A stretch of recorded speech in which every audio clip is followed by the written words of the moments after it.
Hello there! In this game, Leela shows Stockfish some interesting stuff in the Benoni. This is a game from the TCEC Season 14 Superfinal, where the first time ever we have Leela Chess 0, the magnificent, very strategical, machine learning based chess engine. And she plays the final with Stockfish, the best chess engine of the latest years. I put some links in the description in case you would like to know more about these chess engines or the competition. Now, this is game 49 out of 100. Leela is white, Stockfish is black.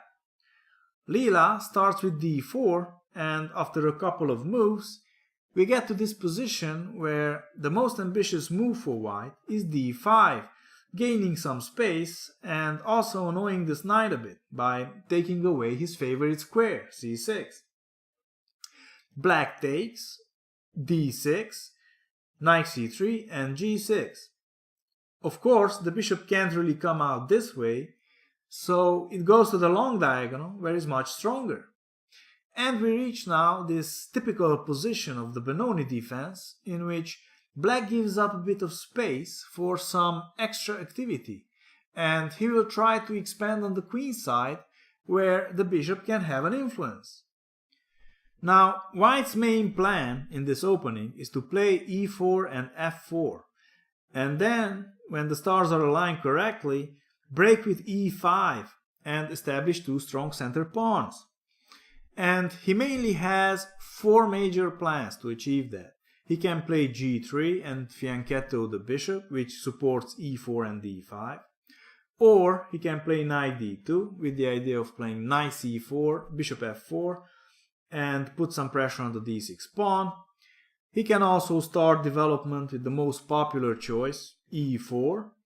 Or he can play bishop f4, as Leela did, with the same idea of pressurizing d6. An idea that makes sense, because Black is weakening d6 by playing bishop g7. And now, White immediately starts annoying Black with queen check.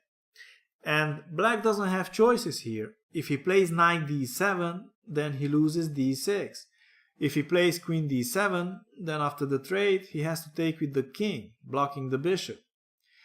So the only sensible move is bishop d7, and after queen b3, queen c7, defending both pawns. e4, castles, and knight d2. Defends e4, but the knight really wants to go to c4 to put some more pressure on d6. Black, of course, doesn't like that variation much and executes one of Black's ideas in the Benoni, weakening White's center with f5. Bishop e3, f5, White has to take, bishop takes, and in this position the most tried out move is bishop e2. But in this game we have h3, trying to fork those two, and we reach now an important position. As you may know, in the TCEC Superfinal, they play each opening with both colors, which is normal. And up to this point, they played similarly with both white and black. Stockfish played here bishop d7. Leela, in the reverse game, had a different, very original idea with queen e7, entering a somewhat forced line where most of the pieces are gone, and she managed to draw the game. We'll see this interesting approach immediately, but first, let's see what happened in this game. So after bishop d7, Leela played knight e4, maybe hoping that Stockfish will miss her little trick. If, let's say, Black plays a6, then Black loses a pawn after knight c5. The pawn can take because of this check, and Black goes down after bishop e6, pawn takes, bishop takes, getting a queen, rook takes, pawn takes, and White is up a bishop. Now, Stockfish, of course, would see tricks like this even if it would run on raspberries, so he avoided it with king there. Now bishop c4, a6, and of course you don't want to allow Black to play b5, that's one of his dreams. So a4 stops that nicely. bishop f5, knight g5, going to e6. Black will have to take because you don't want to give up any of these, and white will get a passed pawn and also the very important d5 square. Imagine the panic if this knight gets in there. Remains to be seen if the pawn on d6 is weak or not. Queen e7, castles, knight d7. Now taking here is no good unless you would like to give black some counterplay on the queen side. So knight e6, bishop takes, pawn takes, knight e5, and now bishop e4. The bishop has a nice square, it defends the pawn and attacks b7.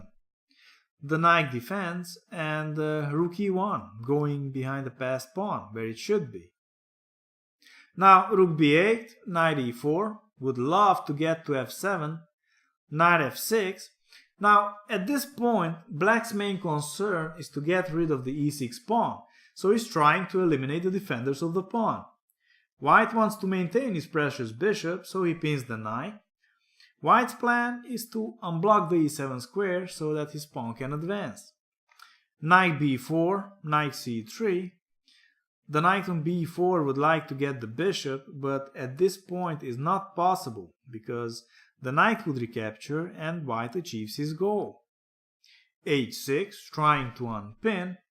Bishop takes, of course, and black recaptures with the rook because it has some plans with it.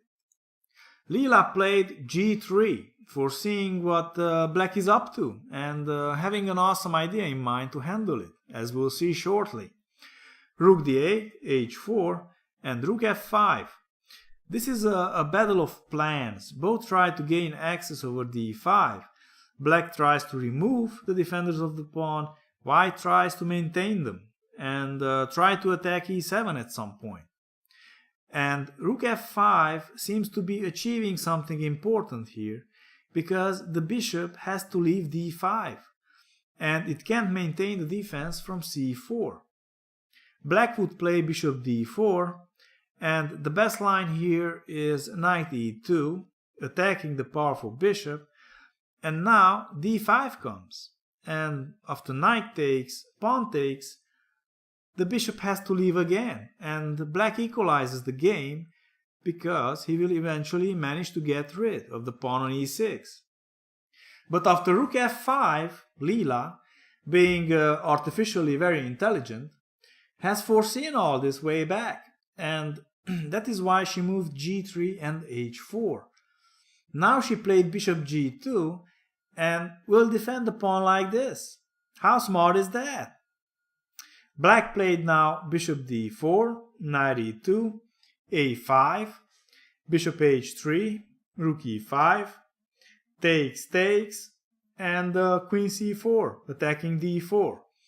So knight c6, queen d3, queen g7, and rook e4, maybe trying something like that. Rook c5, preparing knight e5, and you can't take the pawn because of knight f3 check. So Leela played g2 to avoid that. Rook e7, blocking the pawn, that's always a good idea. Nimzowitsch wrote in his famous book, My System, that the passed pawn is a criminal which needs to be kept under lock and key. So I'm sure he would agree with me here. Rook e1, queen f8, rook g4, and now black can defend the pawn, so rook e5, rook f4. Giving up the queen now for the rooks doesn't really work because the rooks are not coordinated, and white can create two connected passed pawns after h5 and g takes. So after rook f4, queen there.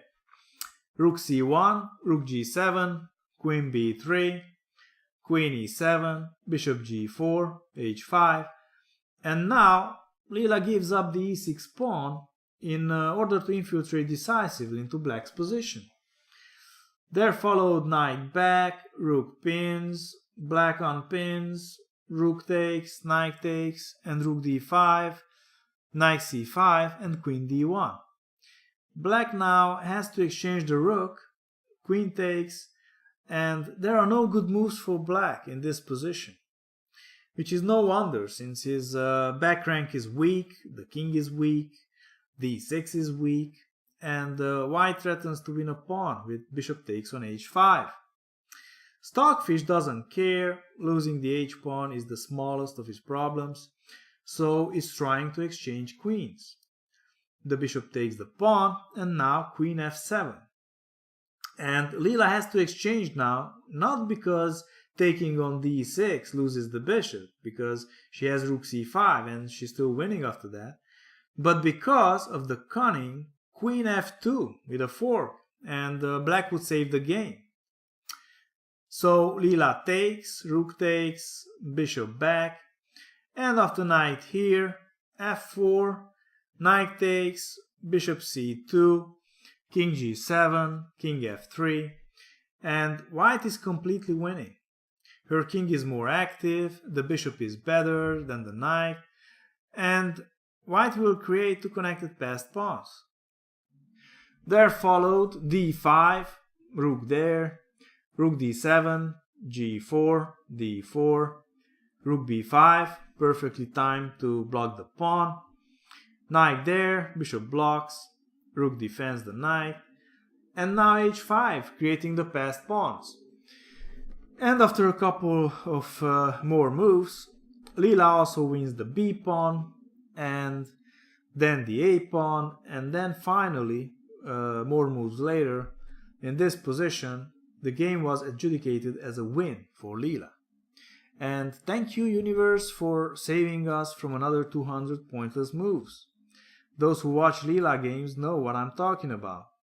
I personally don't enjoy Leela's trolling behavior much, but feel free to disagree with me in the comments below. Now, this game was obviously a masterpiece from Leela. The way she made her plan work was absolutely ingenious. But now let's see briefly what happened in the other game where Leela was black. So, as I mentioned, in this position, instead of bishop d7, Leela played queen e7. And this effectively stops g4 because of knight g3. And if white takes, then queen takes with check. The only sensible move here for white is castles, but after that, Leela still went on with knight g3. She basically found a forcing line which apparently is enough to draw with black. Now, white doesn't want to lose the rook or the light-squared bishop, not while this guy hangs around, so he has to take, and then queen takes. g4, bishop d7, bishop c4, and now bishop c3 by Leela. And white can take with the pawn because of b5. And if white takes twice here, black takes here. And king b1, and the rooks are coming. And that of course would be great fun for white. So Stockfish had to exchange queens, and after that even the bishops, otherwise b5 comes with tempo. So bishop b3, takes, takes, a5, rook e1, a4, takes, takes, and even though white is still better, most of the pieces are gone, and Leela managed to hold this to a draw.